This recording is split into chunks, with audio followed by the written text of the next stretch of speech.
that comes through Wednesday. On a dry note, it's going to cool us back down to around 80 for a high on Wednesday. Coolest of the week, 77 on Thursday. We do heat back up toward the weekend, but we will not see any more than 1 day of record heat. So before you take those bluebonnet pics, look first. All right, tonight I got to tell you, the cap, the lid on the atmosphere held tough. We had cloud cover all day long. You know what that did to our storm chances? They have dissipated. Meantime, tomorrow, you would think with the cold front that I'd say cooler temperatures. Nope, not so much. Pacific front, we're going to have west and southwesterly winds tomorrow. Record heat expected. So here's the deal. We are no longer expecting storms. It was kind of the conditional if not when, and the if ended up being a no-go. Rain is unlikely overnight. Anyone that does see it will just see a spotty shower tomorrow. 95. Our high so far this year was 91 back on March 26th. How about 95 tomorrow, shattering the record at Camp May 94, and Austin Bergstrom, the record's 89. Unfortunately, fire danger will be on the rise because we didn't catch the rain. We will see sunshine and breezy, hot conditions tomorrow. 75 outside right now, our high only 80 degrees. Now here's the deal. 2 weeks ago, if you recall, we broke out into sunshine by mid-afternoon. You could see those billowing cumulus clouds because the cap, the lid on the atmosphere, broke, and that allowed the explosive tornadic storms to form, something our friends up north are dealing with now. For us, the cloud cover all through the day saved us from this. Now, in proximity to a stalled front, we're watching big-time storms roll across the DFW area. In fact, Dallas downtown is under a severe thunderstorm warning, and a tornado warning Leonard just was allowed to expire. So nasty storms in North Texas, no storms in Central Texas. So here's the latest hour-by-hour outlook, and if you were hoping for much-needed rain, I am sorry. I wish Mother Nature would give us one, but not the other. Instead, it seems like feast or famine. So here we go. 70 degrees at about 2:30 in the morning, maybe a stray shower around 5 a.m., and that's it. Any of the storms stay to north through the overnight. So this is underwhelming, isn't it? And this, unfortunately, is our only rain chance this week. Our next opportunity for rain doesn't come until Sunday and Monday, only a 20% chance. But check this out. Tomorrow, you wake up, a few clouds. Those move out. We've got sunshine, hot weather. 94 is the record from 1936. Forecasting 95 degrees. Here's your lunchtime. It's already going to be in the mid-80s. Southwest wind. And then by afternoon, look at this, 95 in Atlanta, 95 in Austin, 91 in LaGrange. Good news, though. We've got another cold front that comes through Wednesday. On a dry note, it's going to cool us back down to around 80 for a high on Wednesday. Coolest of the week, 77 on Thursday. What's going on, you guys? It is Chicago, and we've got the Skippy and the Ewok both here next to me, chilling out. Oh, let me lift Skippy up just to say hello. How's everybody doing? I know it's super late. I should have come home straight after the show, but instead I got fixated watching all that crazy weather happening up in North Texas. Beth, hello. Thanks for checking in. I am doing great. Thank you. There's Ewok. Hi, Ewok. Say hi, everybody. Yeah. So we got the whole fam here. I came home and my husband was already asleep, and obviously it was because, yeah, sweet puppies here. But when I was at work, could not stop looking at radar because North Texas got tons of rain. Jamie, hello. Thank you for checking in tonight. In addition to heavy rain that fell in North Texas, there was at least one confirmed tornado. I wouldn't be surprised if there were more. I saw some reports of some damage in a couple of spots. And you know, there's still flash flood warnings in effect there. And meanwhile, here in Central Texas, twiddling our thumbs, the lid, the cap on the atmosphere hung tough. We did not get a single drop of rain in most of our area. So we'll take a look at what to expect from here on out. But honestly, it's looking pretty lackluster in terms of any potential rain all the way in towards sunrise tomorrow. But I will tell you what is looking pretty possible. The record high for Tuesday is 94. I'm forecasting 95 degrees. Hanson, how you doing? Danny Glover in the house. Hope you're doing well. So yeah, get ready for hot weather. We're going to have a west-southwesterly wind, temperatures soaring. A stronger cold front, though, comes through first thing on Wednesday morning, and behind it, it will be cooler. Will be refreshing with lower humidity. Unfortunately, higher fire danger as well. Temperature about 80 degrees on Wednesday, only in the 70s for highs on Thursday. And we could have a couple of mornings in the 40s, so some cool, refreshing temperatures. And at this point, our next rain chances will come on Sunday as well as Monday. So anyway, my apologies for coming on so late. I probably spent an hour sitting at work in front of my computer just gawking over North Texas radar. So for us, storm chances, pretty much gone. Record heat, well, so far the hottest this year was 91. That was back on March 26th. I have a hunch we are going to see that record and easily the hottest day of the year. So forecasting 95 degrees. The record at the airport is only 89. The record at Camp Mabry is 94 degrees. And, it's looking less and less likely that we see rain. I'll show you radar in just a moment so you can see where it is still raining. Fire danger, unfortunately, is on the rise. So let's see. Jamie says, as far out, do you think we are in for severe weather again next week? We kind of have been on like the once a week track. I have a hunch that there may be a possibility sometime early next week, maybe Monday, Tuesday, not set in stone, but something to keep in mind. But yeah, it's kind of been like this once a week cycle that we've been in, Monday or Tuesday, right? Speaking of Tuesday, red flag warning. Yeah, with no rain, of course, the fire danger is still going to be a difficult situation. So, a red flag warning in effect for Tuesday. I fully expect we'll probably see another one in effect for Wednesday, and so on and so forth until we get a decent amount of rain. Outside right now, all is quiet, still quite a bit of cloud cover in place. Look at this, our temperature is 72 degrees. Our high earlier made it up to 80 with not a drop of rain, but it's really muggy out there still. Hanson says, not looking forward to the heat. Yeah, just a one-day thing. Everyone's going to crank up the AC. That is so certain as we work our way into your Tuesday.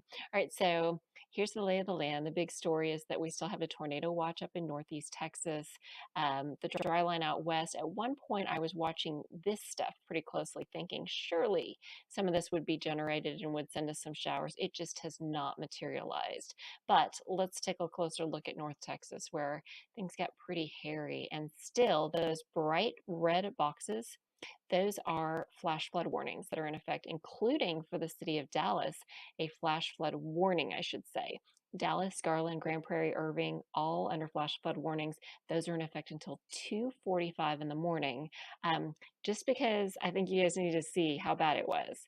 I'm going to take you over to my Twitter account, and I'm going to show you some video of the flash flooding that was crazy. Let me see if I can find my tweet. Okay, found it. All right, so let's take a look right here.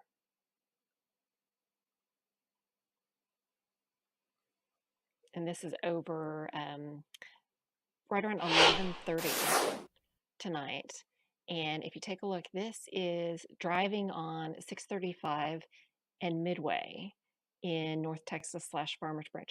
Take a look. I don't know if I can zoom this in a little bit just so you can see it a bit better, but let me see if I can do this. You guys see that? Imagine you're driving on 635, which is the interstate that kind of circles the Dallas-Fort Worth area. Look at that. Cars just inundated, submerged. It's just insane. Absolutely insane.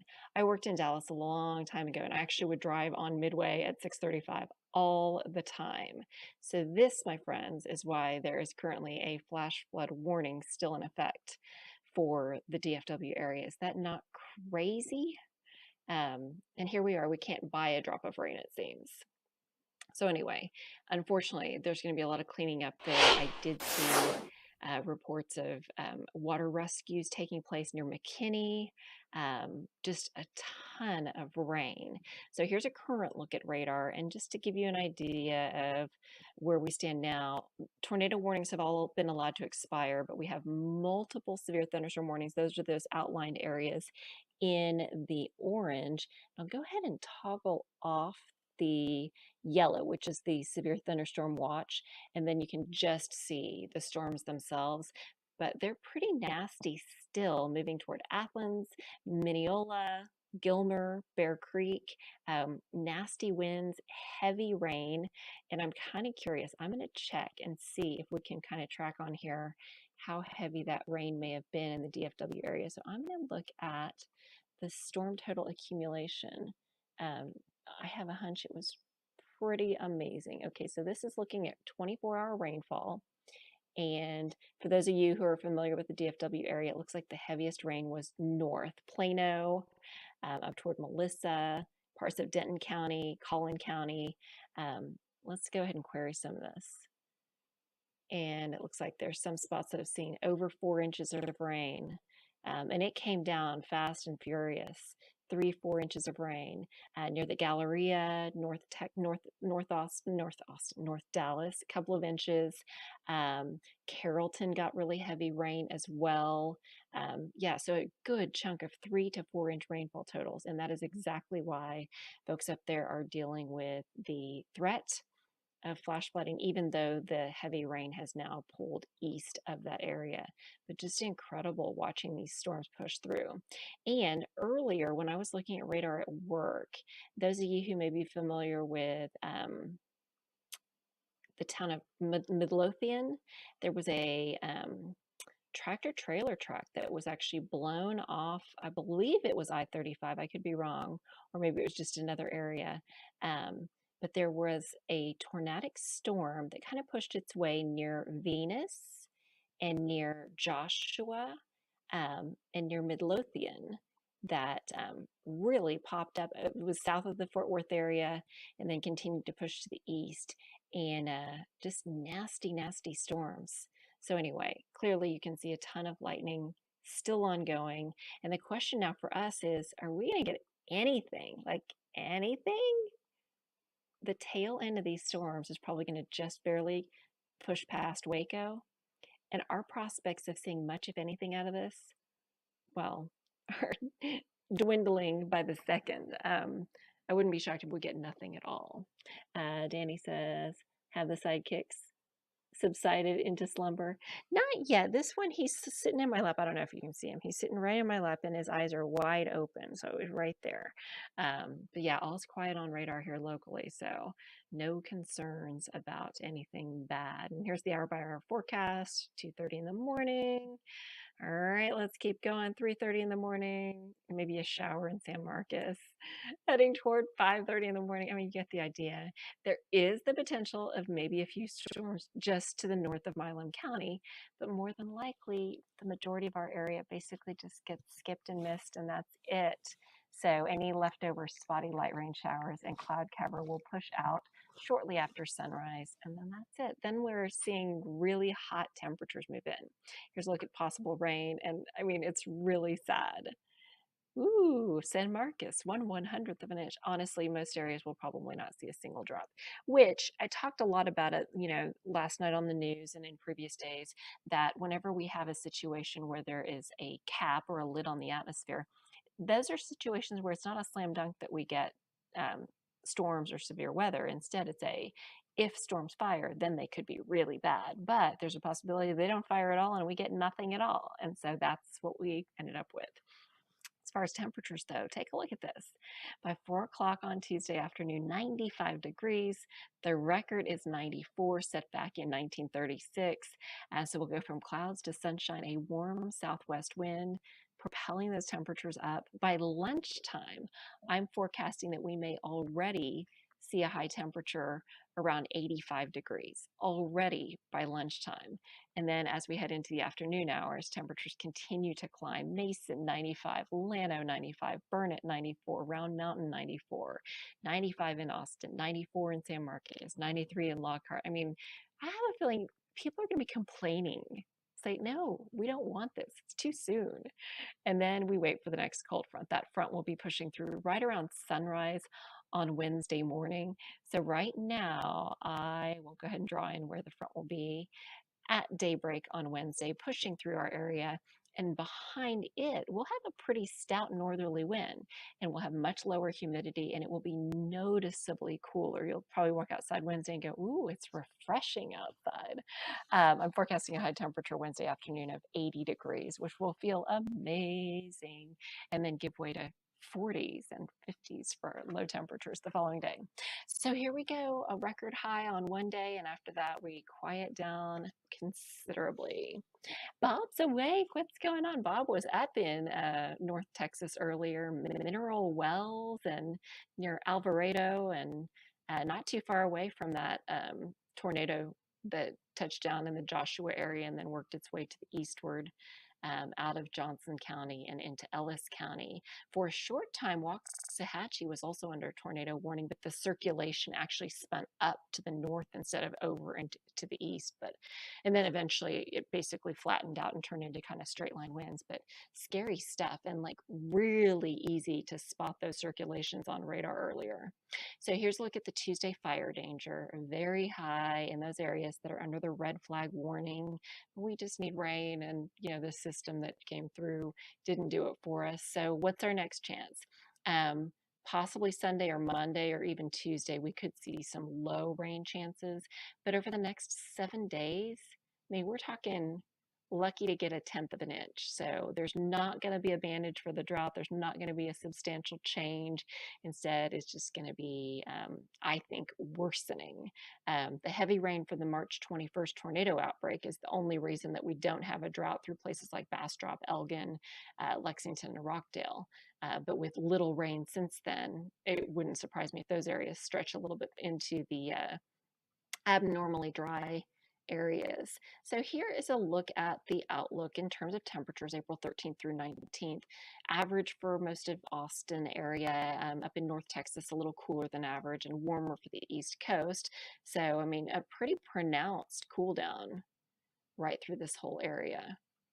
And then as we look at a closer in view, there you can see the average temperatures, which frankly, we're almost to 80 degrees for average high. I think it's 78 currently.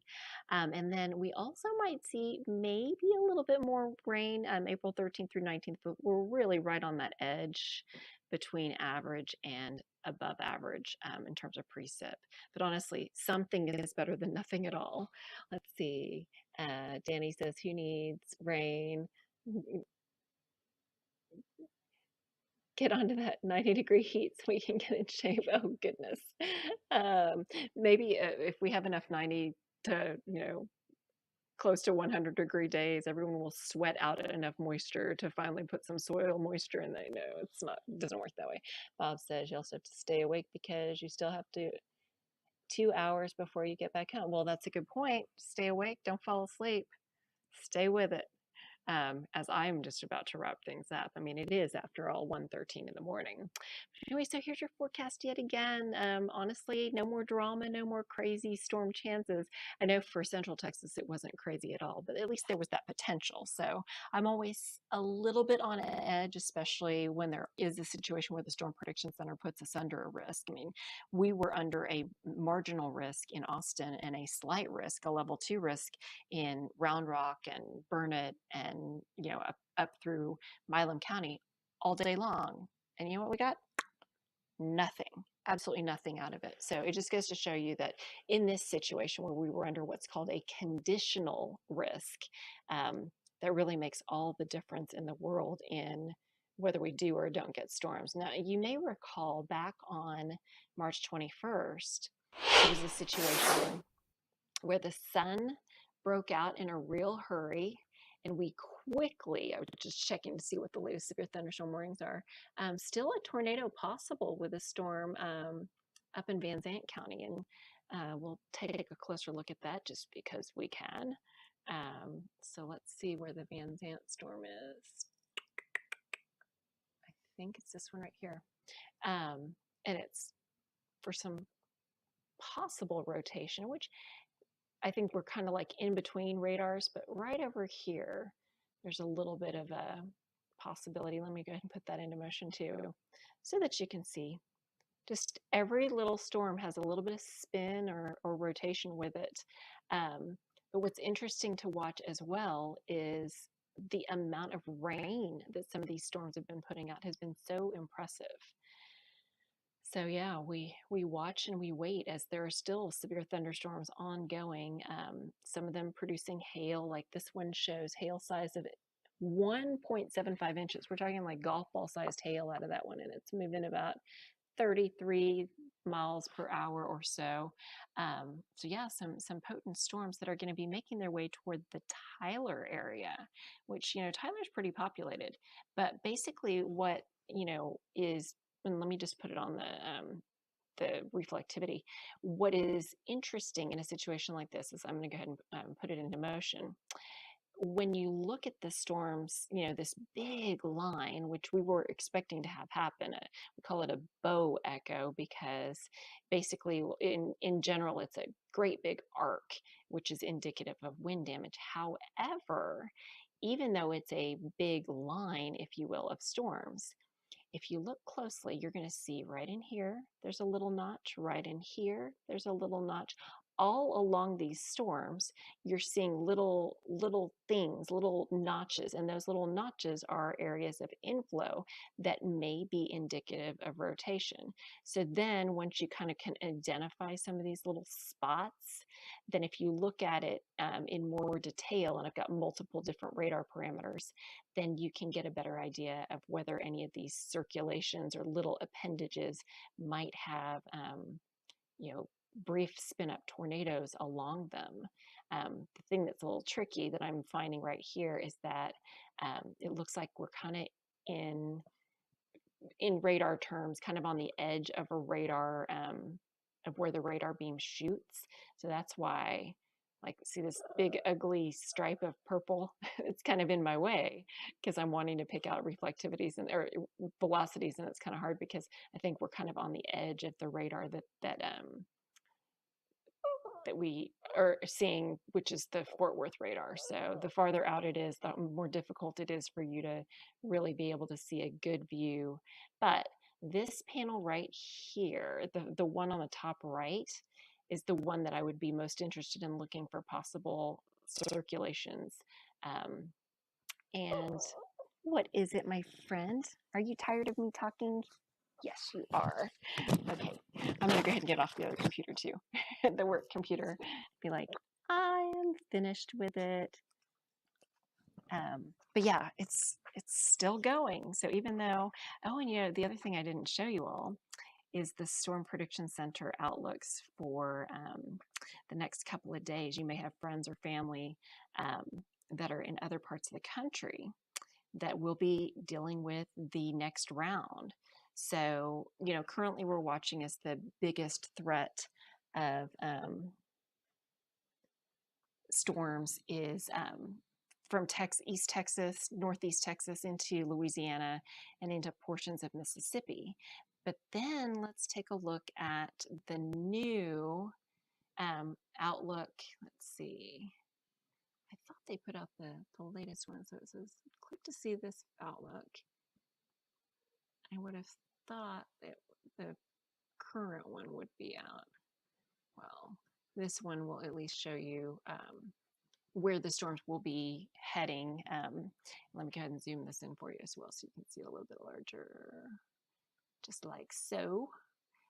But you can definitely see where the area of concern is going to be shifting, is that there's a huge area, yet again, with an enhanced risk of severe thunderstorms, which is where the Dallas area had been.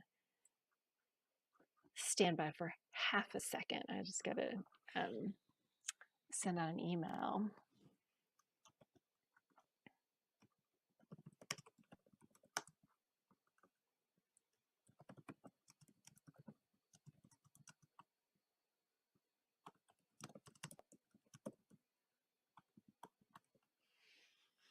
All right, that part is done. One more thing, and then we'll be all set.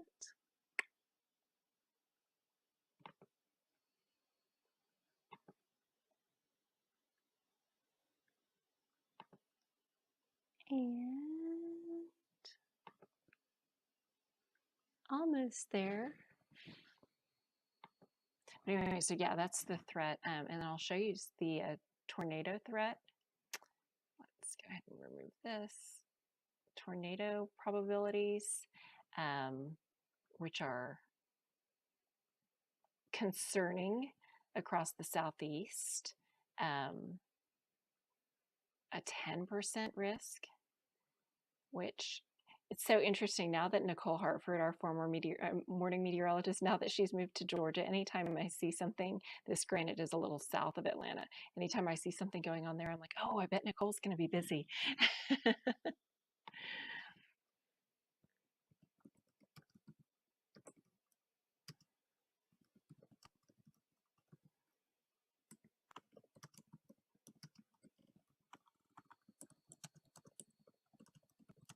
All right. And one more thing. There we are. And then I'm almost done, I promise. And then you'll have my undivided attention again. One more little thing I have to do, and then we are all set. This is all like my, what do you want to call it? Like my mop-up work at the end of my shift, where I'm like, oh yeah, I need to make sure to do this, need to make sure to do that, get everything done. But okay, let's go ahead and look at the wind probabilities with this. And see that huge swath of fuchsia on there? So this here corresponds to a 45% risk of wind damage. And the red, which encompasses a good chunk of South Carolina, Georgia, parts of Florida, much of Alabama, portions of Mississippi, and even parts of Louisiana, that's a 30% risk of wind damage. I mean, so it's pretty substantial. The threat that still exists with the storm system, the same system that's pushing through Texas right now. Hanson said, hey, the skipper. Yeah, both of the boys are right behind me. Danny says, take care. Mr. Bob, driving across Texas at night. Yes, yes. You say you're going to call me. So talk to, I see how you are, because you know I'm always awake at all hours. No, I think you're going to be a safe traveler. I do look forward to catching up with you, though. Storm Prediction Center, by the way, just put out an elevated fire risk for our area. Surprise, surprise for the hill country.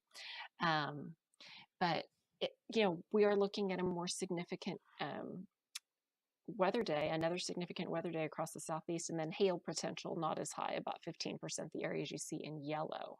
And then let's go ahead and go to the next risk zone. Okay, so the enhanced risk zone, and this is taking you Wednesday through Thursday. So let me go one more day. I think that because of the fact that it's in the middle of the night, some of these aren't updated just yet, but just suffice it to say, there are going to be significant storms yet again that could cause a lot of havoc. And let's, for kicks, I hadn't looked at the storm reports lately. Let's see what kind of reports have come in from the Storm Prediction Center so far. And I may have to go back to last night. No. Oh, surprisingly, I mean, it wasn't that many reports. I figured that there would have been more. This shows no tornado reports received, but there were at least radar indicated tornadoes, and there was some damage. So I suspect that there may end up being tornado reports on this that just don't show up just yet. But let me go ahead and zoom in this a little bit, and we'll show you a couple of the reports, which obviously in this instance, they're all clustered with hail in green and wind in blue. Total of 38 reports or 30 reports? Yeah, 30 reports through much of North Texas. And then flooding doesn't show up on this map right here, but obviously flooding was a big concern as well. So definitely some crazy weather, but let me go ahead and scroll down so we can check and see some of the more recent reports. So Dallas, quarter-sized hail at Walnut Hill Lane and Hillcrest Road. Johnson, Texas near Crowley had quarter-sized hail. Capel in Dallas County had quarter-sized hail, $50 hail near Kingston. In Denton County, $50 hail. So yeah, a golf ball sized hail in near Bonham in Fannin County. Montague County had $50 sized hail, golf ball sized hail. Also in Florida. I don't know if you guys saw that Florida got some crazy hail as well. So it's interesting to see the reports that have come in so far out of that system. Another thing I was going to show you all is we can zoom in and take a look at some of the rainfall. And these are actual radar stations or cooperative stations that have actual observed rainfall totals. So 3 inches in Denton Creek near Justin, Louisville Dam up in North Texas had 3.39. Dallas Love Field picked up 1.5 inches of rain. And it's not so much the amount of rain, it's the fact that the rain came down so quickly and so fast and so furiously that really was the thing that made the flooding such a big deal. Chris, hello. You say, will it be windy this weekend? Oh, yes. It is going to be very windy this weekend. Sustained winds, especially on Sunday, looking pretty windy. As sustained winds out of the south, 10 to 20 miles per hour. I think there could be gust 35 plus miles per hour on Sunday. The reason I'm paying such close attention is that's the day of the Cap 10K. And I was thinking, I'm like, okay, so a south wind in the morning on Sunday, it'll probably be about 10 miles per hour. I was like, south wind means when you're running across the Congress Avenue Bridge toward downtown from, like, it starts near the Statesman and then heads up across the bridge towards downtown. I was like, okay, so that's a tailwind. I can deal with that. But then when we make the turn to the left to go west after we're by the Capitol, and then we go past the Moody Bank building. I was trying to remember the route, and I'm kind of like, okay, at some point, there's going to be a part of that course where I don't like the fact that there's a strong wind. So anyway, yes, it is likely to be really windy on Sunday especially, and the wind starts to crank up on Saturday. Humidity is going to start to climb on Sunday as well. So got a few different things kind of factors as we head through Sunday. Kevin said, good evening. Skippy and Ewok are doing great. Thank you for asking.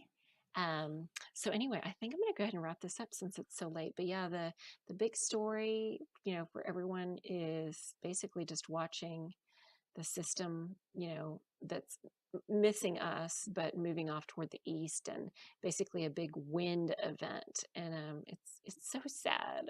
I'm like very depressed that we got 0.00 inches of rain, but I'm not sad that we miss out on flash flooding, tornadoes, and wind damage. So anyone that you know that may be in the path of these nasty storms in the coming days, please give them a heads up. Make sure that they stay weather aware. And at least for us for now, it's just going to be plain old hot. So with that in mind, make sure you take care of anybody who might suffer from heat-related illness.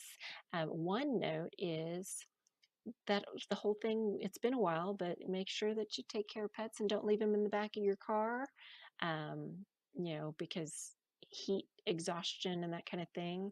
Make sure you check the back seat for kids. That's something that can sometimes catch people off guard as well. 95-degree temperature for tomorrow. Crazy. All right.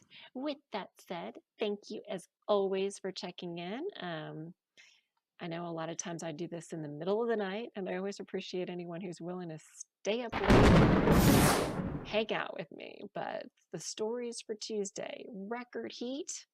Those showers are pretty much fizzled, so forget about that chance. And thanks as always for checking in on my page. Okay, those of you on the YouTube broadcast, thanks for checking in as always. Take care. Have a